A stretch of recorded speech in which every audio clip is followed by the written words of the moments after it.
13 of the 48 club sports offered by the university now require students to submit proof of sex assigned at birth. I know deep down they would probably want to stay with the university. No way in hell anybody's going to tell my daughters what to do with their bodies. This state is one of the worst in child education. We can't take it anymore, seeing those scenes. Going to Hillel on Friday night, all my family members kept texting me not to go. There's a huge housing crisis in Austin. Do you have a plan in place to address this issue? Determined to start your day well? We're up bright and early. From the enriching local stories to the weather forecast later in the day. Rain or shine, at Good Morning Longhorns, we got you covered. Comprised of a studious reporting staff going lengths to get that scoop, and a talented technical team to enhance your screen visually. As a fellow Longhorn, your mornings are better with us. So start your day the Vivo way. Good Morning Longhorns, Wednesdays. Tonight on Tower Talks, President Joe Biden pardons his son Hunter, an explanation of what the pardon entails, an assisted dying bill in the United Kingdom, the controversy surrounding its passing, the upcoming 89th Texas legislative session, an expert panel to explain how the session is run and the impact the laws passed will have on Texans.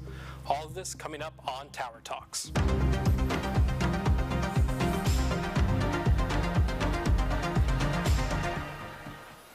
Good evening and welcome to Tower Talks, the show where we take a closer look at the stories affecting Texans, Austinites, and students right here at UT Austin. I'm Trent Lamm, and tonight we have an expert panel lined up for you to talk about the Texas legislative session. But before we get into that, a lot is going on around the world and in politics. President Joe Biden has pardoned his son Hunter of the gun-related felonies and tax charges against him. The president issued a statement Sunday night saying he hopes Americans will understand why he, as a father and president, made the decision. Hunter's charges included 3 felonies for lying on a form, claiming he was not addicted to or illegally using drugs while he bought a gun in 2018, according to prosecutors. Hunter also pleaded guilty to failing to pay at least $1.4 million tax dollars ahead of a September trial. A plea deal for both of the cases fell through, which Hunter's lawyers claimed was due to criticism and political pressure from Republicans to indict Biden's son. Hunter Biden has a history of drug addiction and wrote that his addiction mistakes have been exploited to publicly humiliate the Biden family. The pardoning comes after President Biden and the White House repeatedly claimed they would not exempt Hunter of his charges. The president's choice is harming his reputation, as both Democrats and Republicans have claimed it was an improper use of his executive power. Last Friday, November 29th, British Parliament voted on a bill that would legalize assisted suicide in England and Wales. The bill was passed in the House of Commons with 330 votes in favor and 275 against, and must now pass through parliamentary committees and the House of Lords. The bill would allow doctors to assist terminally ill patients in ending their lives. Those in favor of the bill argue it would prevent the suffering of ill patients while protecting vulnerable individuals, while opponents say the bill may put the elderly and disabled at risk of being coerced for financial reasons. There's a strict set of criteria for a patient to be eligible for assisted dying treatment, including being 18 years old or over and diagnosed with a terminal illness with an estimated 2 months left to live. 2 doctors and a judge would then have to approve the treatment, and finally the patient would have to self-administer the fatal drugs. In the United States, assisted dying is legal in 11 states. However, there has been controversy surrounding the issue. Months ago, an assisted dying pod in Switzerland caused multiple arrests after an American woman used it. The pod was also used by those in the UK when assisted dying was still illegal. There's no plans in America for a federal bill. A martial law declaration in South Korea Tuesday plunged the country into chaos and brought national attention. The country spent 6 hours under martial law after President Yoon Suk-yeol issued a statement. The address to the nation was unexpected and alleged that the Democratic Party of South Korea has, quote, engaged in anti-state activities, end quote. The martial law announcement placed the South Korean military in charge. Soldiers in the Republic of Korea Armed Forces were stationed at the National Assembly Parliament building, and a decree was announced at 11 p.m. local time banning all protests and putting the media under government control. However, both leaders of the Democrat and Conservative People's Power parties of Korea lambasted Yoon's declaration, calling it illegal, wrong, and unconstitutional. Members of Parliament were allowed to strike down the order if they met at the Parliament and voted. 190 of the 300 members showed up, barricading the doors to the Parliament for a swift unanimous vote to down the measure. Wednesday morning, Yoon convened with his cabinet and lifted the decree. The martial law order comes after the opposition party won in the general election, forcing many of Yoon's policies not to be enacted. Also, his wife and his cabinet have faced investigations of corruption this past year, launched by the Democrat Party of Korea. With a low approval rating, lawmakers on both sides have called for him to resign or for a formal impeachment trial. Hours ago, the opposition party submitted a motion to impeach President Yoon. Tower Talks will continue to bring you updates to this story. Coming up, we have an expert panel here to discuss the upcoming Texas legislative session in 2025. Stay tuned, Tower Talks will be right back. At 7 a.m. Central Time on TSTV.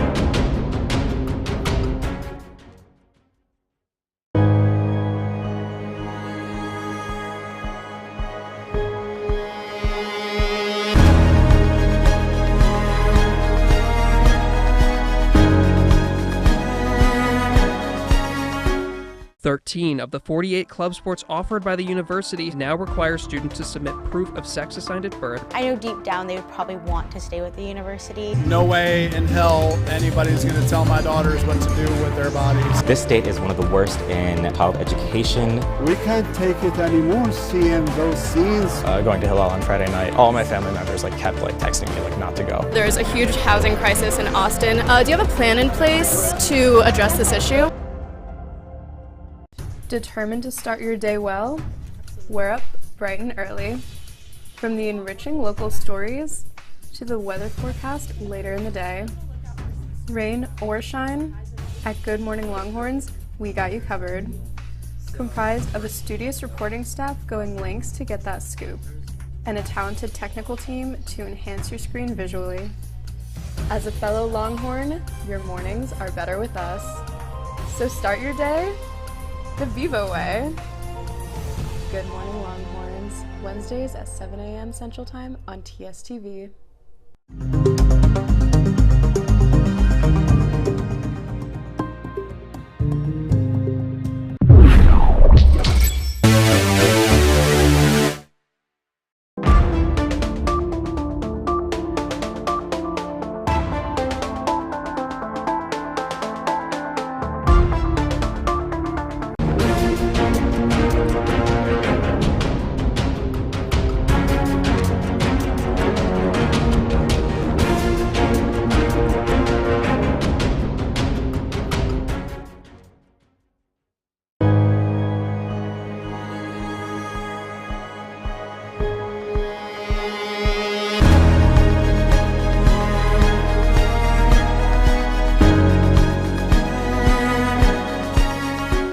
13 of the 48 club sports offered by the university now require students to submit proof of.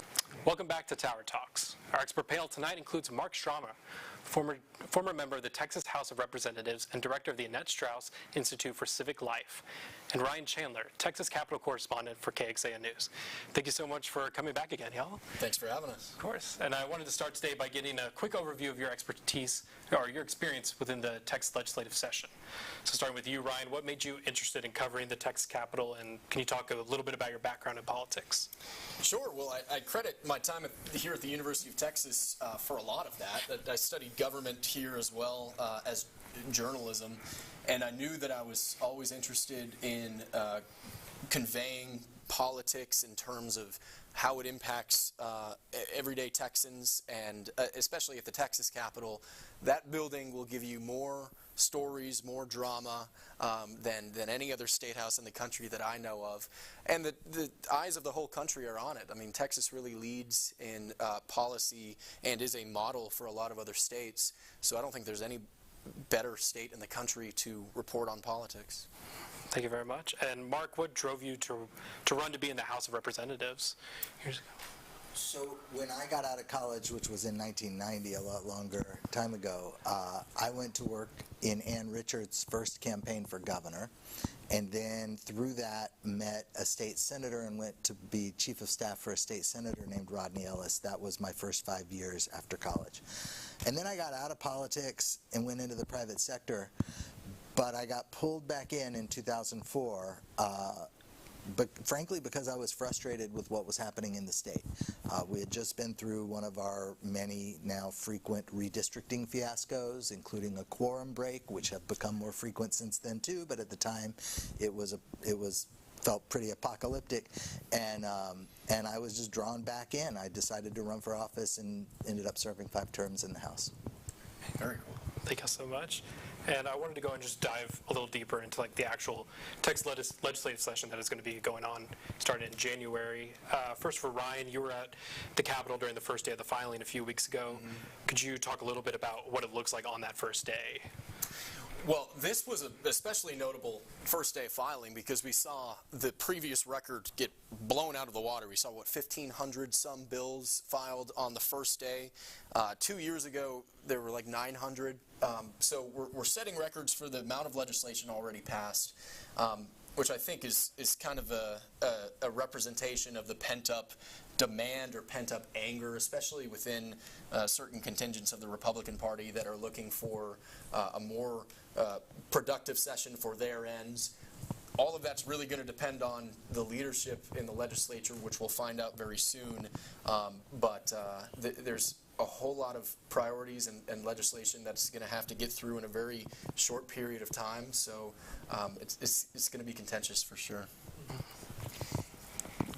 I would say it means something that they set this record for the early filing of bills. It probably doesn't mean anything with regard to how many bills will actually pass. Yeah. It probably does reflect something pent up, mostly frustration, probably, maybe a bit of showmanship, right?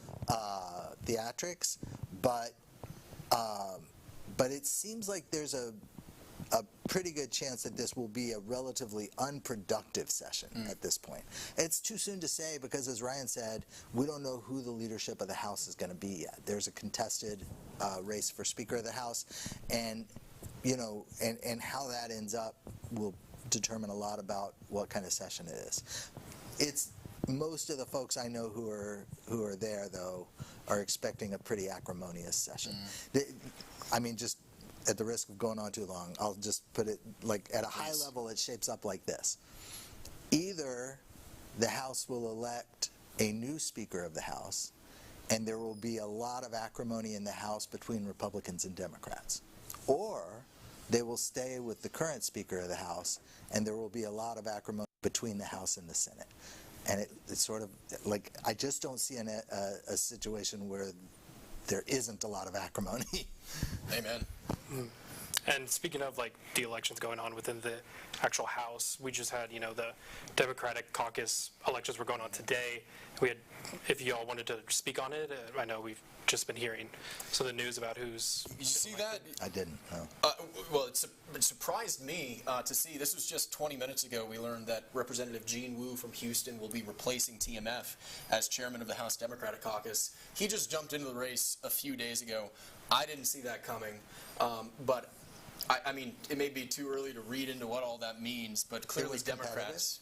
Well, again, this is just from the very early reports from reporters who were staking it out in the hallway, but apparently the vote would have been like 35-24, and TMF realized that and bowed out of the race. That is something. Right? Now that's big news, actually. You heard it here. I heard it here first. Right. So, I mean, Democrats are in a much more difficult position. Not much, but they have a harder hill to climb in the House when it comes to some of the policy priorities that they're most scared of. School choice, right? Education savings accounts comes to mind.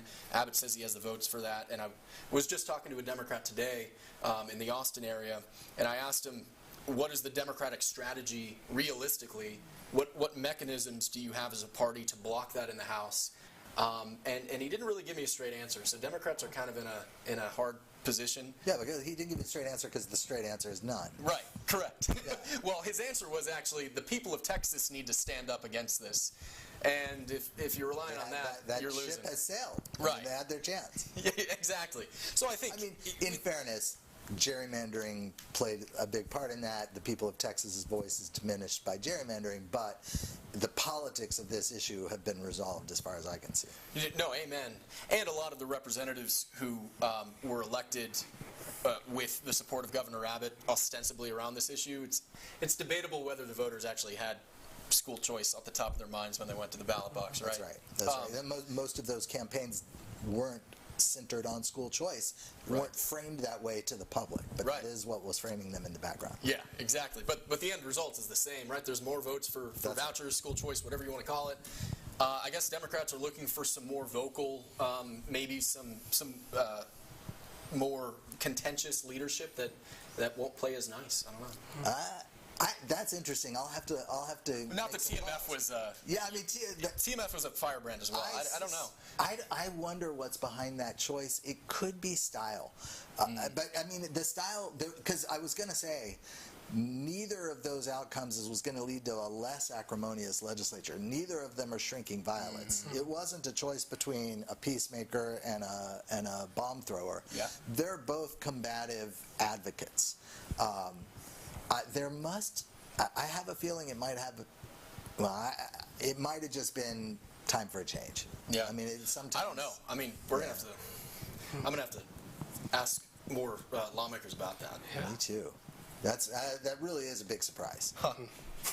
And speaking of like a change within the House, we recently had some Republican incumbent House reps face primary challenges this year, and some of them had lost. Can you talk a little bit about like why this had happened and how it could change the whole makeup of the House? Well, yeah, we were just talking about the real driving issue behind a lot of those primaries and all of the ads and the campaign cash that primarily came from the governor's efforts was, of course, what the governor is now calling universal school choice, this idea that we're going to use state money to subsidize private school tuition for any family who wants it. I just did a story on this today, actually. Talked to the Senate Education Chair, Brenda Creighton, a couple days ago. And as last session, the Senate filed and passed a bill for a kind of tempered and tiered education savings accounts program. Now the idea is they're going to go big with a universal plan, and that's only because of these primaries that the Abbott camp won to replace skeptical Republicans with school choice sympathizers. That's going to be the biggest impact in my book. I mean, I think that's right. I also just think the Attorney General and the Governor had a pretty successful primary season. That's why there is a speaker's race now. I think it's unlikely that Texas will be able to continue its long tradition of having a bipartisan House of Representatives with bipartisan committees. Where, you know, when I was in the House, I was always in the minority party, but I was a committee chairman. And that doesn't happen in the United States Congress. They have unilateral control by the majority party. In Texas, we historically have had bipartisan speakers who were elected by a coalition of Democrats and Republicans, whichever party had the majority. And it was always a member of the majority party who was speaker, but they were elected with a coalition of members from both parties.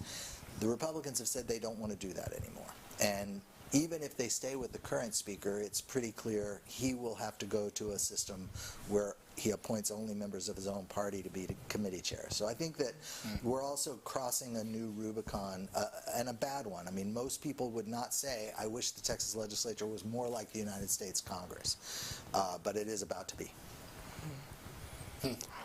And speaking of the speaker, can we just give like a little bit of like context about what the speaker does, and then how will the outcome of the race affect this chamber and the legislation coming forward?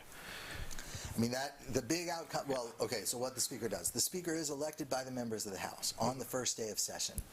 Usually the votes are already counted before the session convenes, and it's a ceremonial process. Sometimes it's a debate on the floor of the House. I was there for one of those sessions when it was a debate. It was a 7-hour debate, and the funny thing about it was that it's also the day the members are sworn in, so they have their families sitting next to them on the House floor. It's the only day of the session where everybody's families are with them, and it turned into a 7-hour debate. And I remember my colleague Juan Garcia was being sworn in, and he had had 4 kids sitting with him under the age of 10. And about 5 hours into it, his daughter says, "Daddy, please don't ever bring me back to this." Wow. It may come. It may go. This speaker's race may go all the way till the opening day of the session. More likely, someone will produce evidence that they have a majority, and at that point, everybody kind of falls in, because you don't want to be the last person to support the person who is going to be the speaker, who has the votes. And you know, and to your question, what does it mean for the session? The speaker is the 3rd most powerful position in the state of Texas. And honestly, all 3 of those positions, the governor, the speaker, and the lieutenant governor, effectively have a veto. Any bill they don't want to pass won't pass. Thank you very much. And I have another question for both of you. If you could explain a little bit about the dynamics between the Texas House and the Senate and how that's going to be impacting the policy making. Well, lately it hasn't been nice. I mean, I think there's real personal animus now between Lieutenant Governor Patrick and Speaker Phelan, so much so that Patrick has broken with years of precedent and has not just personally attacked the speaker, but endorsed his opponents and campaigned for the primary challenger, which very narrowly lost to Phelan. Like Mark was saying, I think you're going to see a much less productive session if Phelan remains speaker, just because a bill's got to get through both chambers, and we saw last session that process really slowed down in the final days when the House and Senate just couldn't match up. Yeah, it may slow down in the opening days and just stay that way the whole session. I mean, I think, and to be honest with you, I mean, some of my Republican colleagues that I served with, but who still serve, tell me, what's left for us to do? I mean, you mentioned that a lot of Republicans are filing bills that are pent up frustrations from last sessions, but the truth is they've had a super majority for a decade now, and there isn't much left to pass. I mean, you know, we've got the most conservative legal regime in the country on most fronts, on most areas of policy importance to conservatives. I don't, at this point, it's mostly theatrics, right? There's just not that much substance. You know, they've got what they want on abortion. They've got what they want on guns. They've, you know, I think the biggest substantive issue is on education policy, and other than that, you know, it feels like most of it will be for show. Yeah, no, I mean, that's a really good point. But what we've seen is when you have one party rule for so long, then the only party to fight with is your own. It's within your party, that's right. And the purity tests that we've seen from the more conservative wings of the party are never satisfied, and the window keeps getting pushed farther and farther to the right. So now we're not so much debating about, you know, big, important fiscal policies, but it's on the margins of social policy, like transgender sports rights and things like that have become real red meat issues, but affect a very small amount of Texans. That's exactly right. Which won't the diminished impact of the laws that they'll be debating will not diminish the acrimony. They'll be just as angry with each other about things that, as you say, are often on the margins, as they would be if we were still fighting between the 40-yard lines. Yeah, that's a great way to put it. Yeah. Well, thank y'all so much. And coming up, we're actually going to be talking about a lot of these legislative bills that are going to be happening during this session. So stay with us. We'll be right back. Sex assigned at birth. I know deep down they would probably want to stay with the university. No way in hell anybody's going to tell my daughters what to do with their bodies. This state is one of the worst in child education. We can't take it anymore, seeing those scenes. Going to Hillel on Friday night, all my family members kept texting me not to go. There's a huge housing crisis in Austin. Do you have a plan in place to address this issue? Determined to start your day well? We're up bright and early. From the enriching local stories to the weather forecast later in the day. Rain or shine, at Good Morning Longhorns, we got you covered.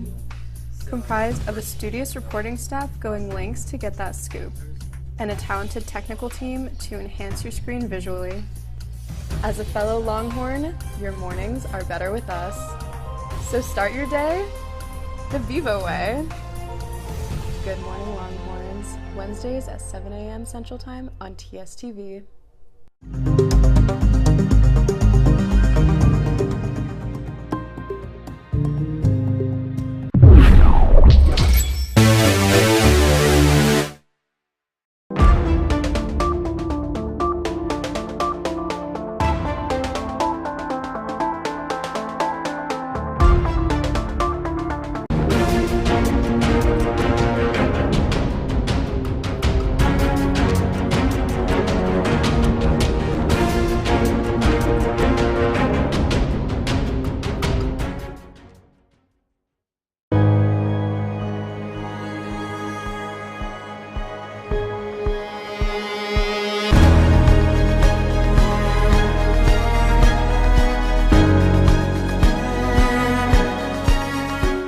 13 of the 48 club sports offered by the university now require students to submit proof.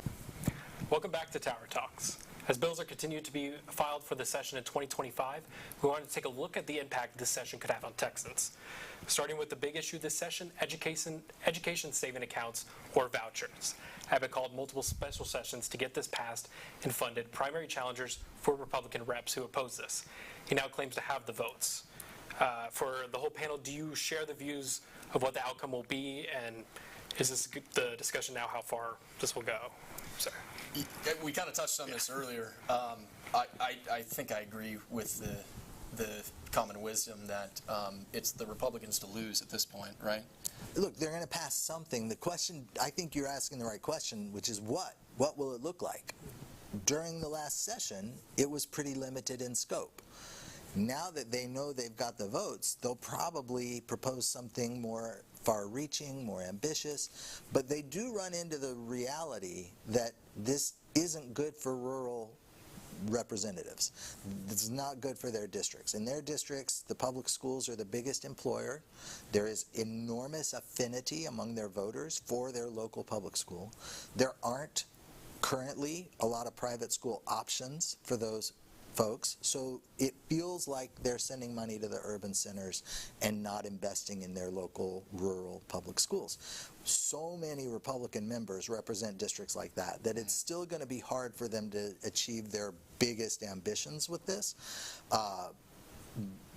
So look, that creates some leverage for opponents of vouchers to try to limit the reach of whatever does eventually pass. That's where the fight will be. It won't be over whether we have it or not. It will be over where we have it and how big it is and who's eligible for it. Yeah, no, I mean, I agree 100%. Thank you very much. And we want to talk a little bit about the interim charges that Patrick had given the members of the committee. What impact will this have on the executive branch and party leadership? Well, what specifically in the charges? Mostly a lot of the education committee, because a lot of it was about the voucher program. Well, actually, in the interim charges, he didn't talk about the voucher program, but now he is going on with Abbott to talk about. Well, so in the Senate, they always boast that they've passed school choice many times. They passed it 3 or 4 times last session and kept sending it to the House, where it kept either dying at the end or getting sent back. That's really not the chamber that you need to look at, but I was mentioning earlier, I just interviewed the chair of the Education Committee, Brandon Creighton, who expressed a lot of confidence that they're going to have a universal bill where any public school or private school student, by the way, who wants to take advantage of this money can do so. In his bill last year was $8,000 per student per family. That could be larger. The bill last year allocated 90% of its total funding to low-income and educationally disadvantaged students. Maybe those guardrails are taken down and it's presented to more families. You just don't know. But again, the debate is really going to be in the House. Yeah, I served with Brandon too. Really like him. I don't know how they're gonna. Republicans used to believe that we should have standards and accountability for schools, right? We used to believe that kids should have to pass a test to graduate, that the school should be accountable for whether kids whether they delivered an education that would enable kids to pass that test. You lose all of that when you send your money to private schools. When you send taxpayer money to send kids to private schools, you no longer get to test them, you no longer get to hold the school accountable for seeing that they're able to pass the test. When you send them to religious schools, I know that there are a lot of Republicans who are excited about those kids getting a good Christian education, but some of them are going to take it to get a good Muslim education. Some of them are going to go get a Jewish education. And that's got to be legal. We still have an equal protection clause. And so I just wonder if they wouldn't be better off keeping this thing small in scope, because there's a bunch of pitfalls in this for them from a policy perspective. Yeah. And another major policy, we talked about it earlier this year, was the impact of Senate Bill 17, which banned DEI offices at universities. And recently there have been calls for a further expansion of DEI banning related to classroom instruction. And I was curious, what do y'all see DEI legislation looking like in the 89th session? Is it just going to continue to go further and further? I would be really interested to hear your perspective on this. Who knows? I mean, I think where we are on that issue is kind of where you described earlier, where they've won the substantive debate, and now they're looking for how they can push the margins out further. And, you know, there was something, when they debated SB 17, they made a very important carve-out that has mattered to me as a faculty member and to a bunch of the other faculty here. They carved out research. So you can still teach and you can still research things related to race or things related to equality. And that's the most important thing as a matter of policy, that it be protected. Because my own institute did a study of racial, economic, and age-related inequities in voter turnout. And I had to go back and look at the law to make sure that we were allowed to issue a report on that, to dig into the numbers and view the crosstabs in the data based on things like race. And we can, thankfully.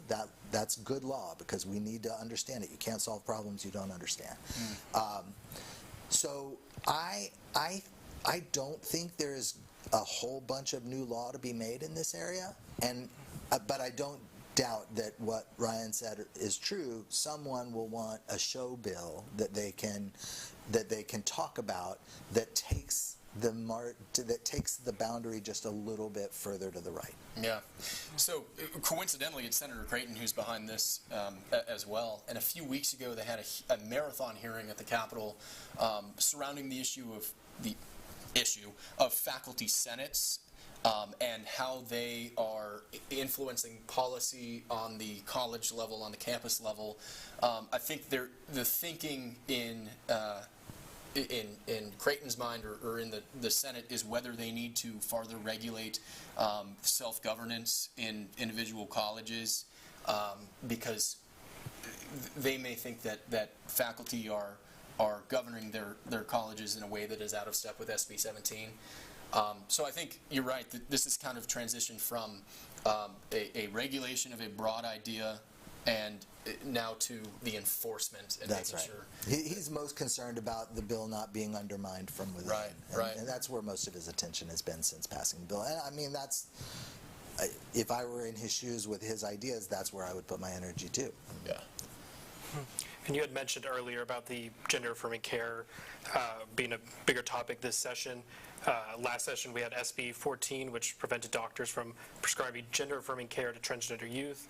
And we've also had a few bills filed this session, including SB 86, which would get rid of parental rights or have parental rights in public education, prohibiting instruction regarding sexual orientation and gender identity. We also have House Bill 1123, which relates to interscholastic athletic competition based on biological sex.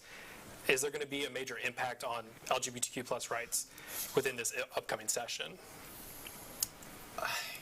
You know, kind of what Mark was saying earlier, a lot of these issues, the broad strokes of the most visible policy concerns surrounding this, like transgender participation in sports, have already been addressed. Right, so now we're kind of carving on the margins around some pet issues that affect such a small number of people. I don't doubt that they will try and succeed to pass them, because that is what Republican primary voters want. I don't know, Mark, what do you think?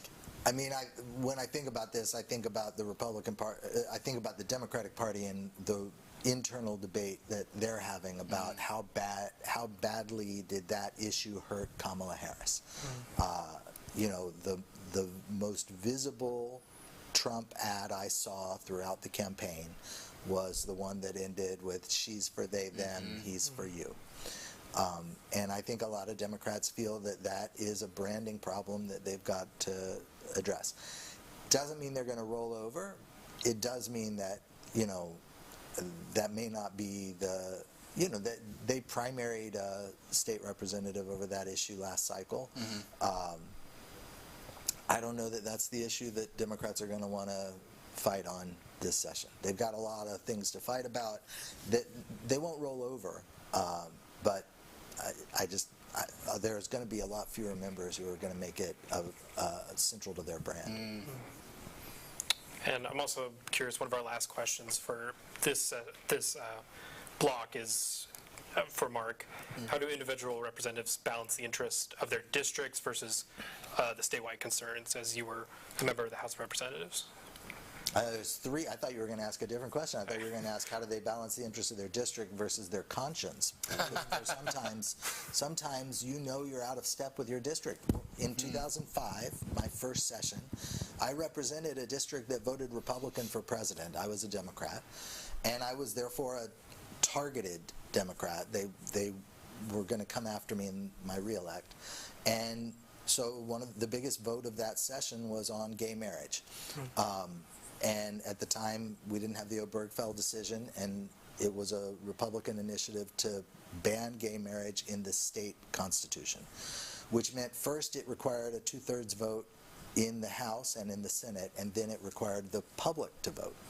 So I knew my district was going to vote in favor of the gay marriage ban. I knew that me voting against it, I didn't support the gay marriage ban, that me voting against it would be a big campaign issue against me in my reelect, and that I was out of step with my district on that one. And I had to think pretty hard about that, because I didn't want to lose my seat after one term, but I didn't want to vote to tell my cousin that she couldn't marry her partner. So I didn't. I voted against banning gay marriage, and my district voted to ban gay marriage, and at the time the state of Texas voted to ban gay marriage, and we put it in the Constitution that gay people couldn't get married, which was eventually overturned by Obergefell. That is one balancing act members have to do, and they can only do it according to their own conscience. There's no formula. I kept looking for the book that would tell me how to answer that question, and there wasn't one. You just have to look inside yourself. The same is true for balancing between the interests of the district and the state.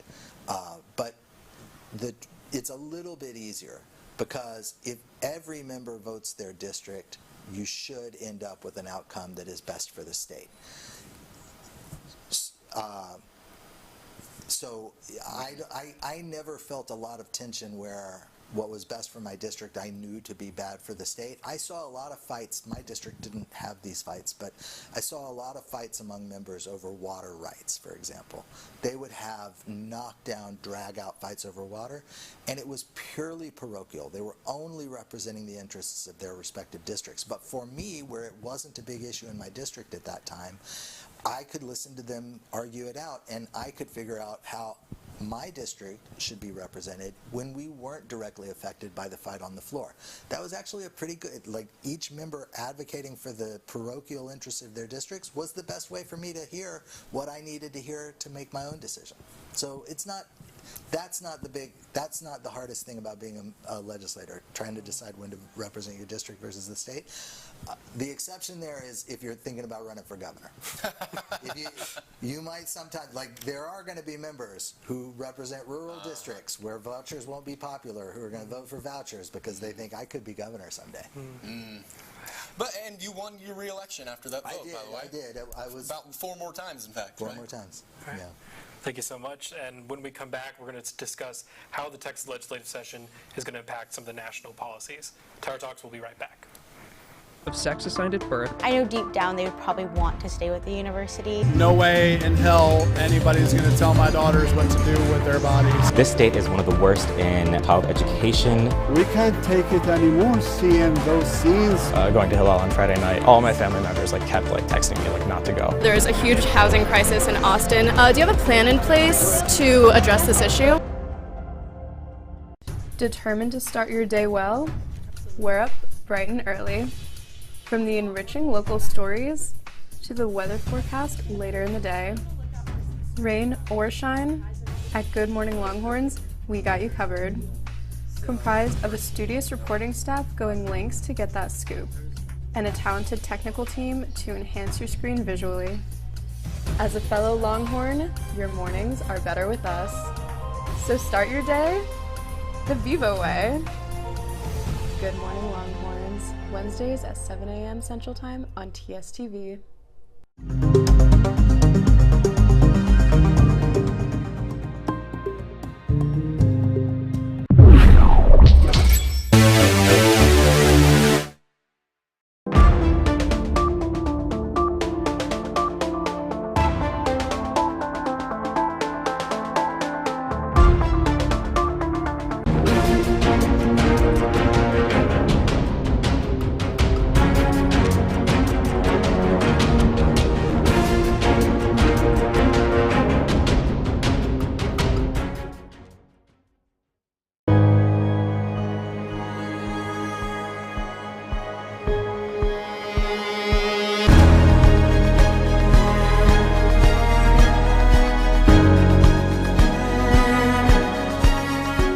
13 of the 48 club sports offered by the university now require students to submit proof of sex assigned at birth. Welcome back to Tower Talks. Before we close out the show, I wanted to look at how this legislative session will not just impact the state, but also the nation. Weeks ago, Donald Trump won his re-election bid, making him the 47th president of the United States. With his administration focusing on combating immigration at the U.S.-Mexico border, I wanted to ask, how will state legislation be impacted by the federal government? So, my question is, after the $11 billion that we've poured into Operation Lone Star in recent years, is there a reassessment now that there is a different posture at the federal level to where maybe we can scale back state resources and dedicate that towards something else?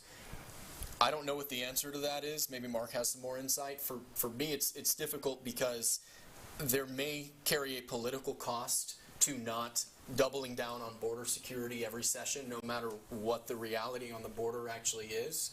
But you've seen Texas push the barriers so far during the Biden administration to where it's been challenged on constitutional grounds.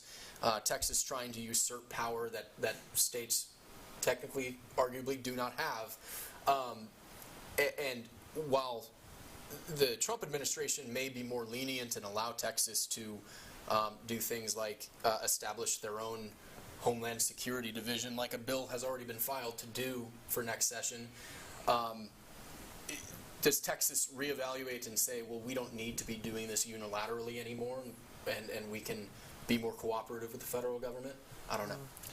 I mean, I'm going mostly on stuff I've read, but my understanding is there is a desire to scale back, even from conservatives in Texas, the spending on Operation Lone Star on the assumption that it won't be needed when the federal government's investing more aggressively in that space.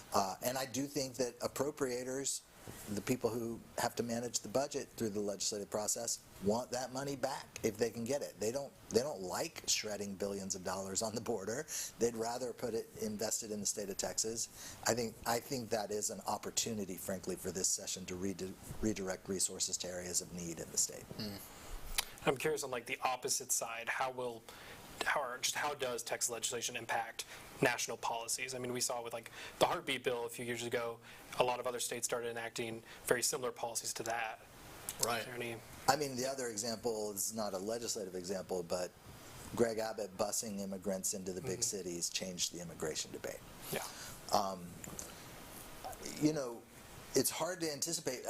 In a way, I think that die is cast for the same reason that we've been talking about. There's other than vouchers where we're lagging other conservative states. Other conservative states are ahead of us on vouchers.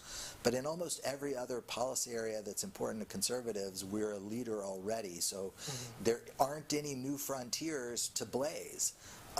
So I don't know that we'll set a standard that the feds or that other states will follow with what we do this session. It's what we've done in previous sessions that has had that effect. Right. And just one more final question before we close out. How can people make their voices heard to the representatives before and during the session? Well, Mark, how do people get in touch with you when your constituents have concerns? Look, this university is privileged to be just a 4-block walk from the Capitol. In the class I teach in Moody, called Communication and Civic Participation, we have one field trip because we don't have a budget for field trips. We walk over to the Capitol and do a tour of the Capitol. It is a 10-minute walk. Students here do have an extraordinary opportunity to make themselves heard. And the right way to do it, as you know, is show up for committee hearings and testify. They're open to the public. You have a right to testify at those hearings. Make yourself informed, read the legislation, read everything you can about the issue, and go and be heard. And does it make a difference? Your next question should be, does that make a difference? Right. And the answer is, often it doesn't. Often they're going to vote the way they're going to vote. The politics are bigger than what your heartfelt testimony is going to tell them. But in the large scheme of things, it does. I have a theory that one of the reasons Republicans always get called rhinos after they've been in the legislature for a little while is that they do moderate when they hear testimony from the public, that these are real lives and real issues that seem unreal to them when they're campaigning for the office, seem ridiculous to them, and then they sit across the dais from somebody who's living the issue, and they think, I don't really want harm for that person.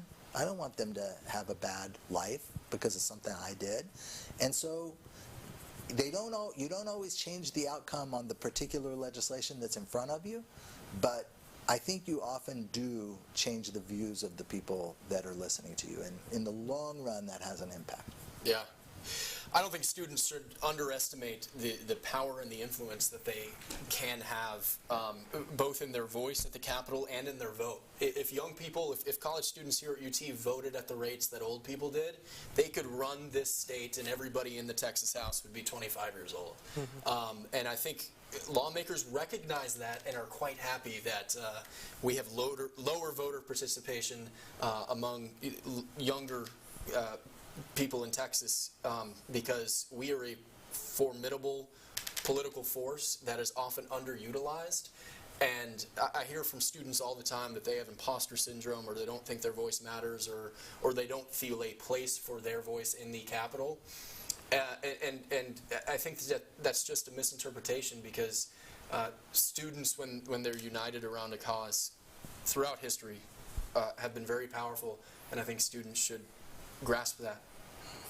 Thank y'all so much for coming out tonight and helping us inform us a little more on the 89th Texas legislative session. Tower Talks will be off for the next month for winter break. We wanted to take a second to thank our viewers for continuing to tune in to a deep dive into the stories impacting the world and supporting student journalists. Be sure to follow us on social media at TSTV News on X, formerly Twitter, and at Tower Talks TSTV on Instagram. There you will be able to find out when our next episode will be in 2025 and the topics being covered. Check us out at TSTV.news online and subscribe to our newsletter, Newsroom Notes. From all of us here in the studio, thank you for joining us this evening. We will see you again next year. Good night. I know deep down they would probably want to stay with the university. No way in hell anybody's going to tell my daughters what to do with their bodies. This state is one of the worst in child education. We can't take it anymore, seeing those scenes. Going to Hillel on Friday night, all my family members kept texting me not to go. There's a huge housing crisis in Austin. Do you have a plan in place to address this issue?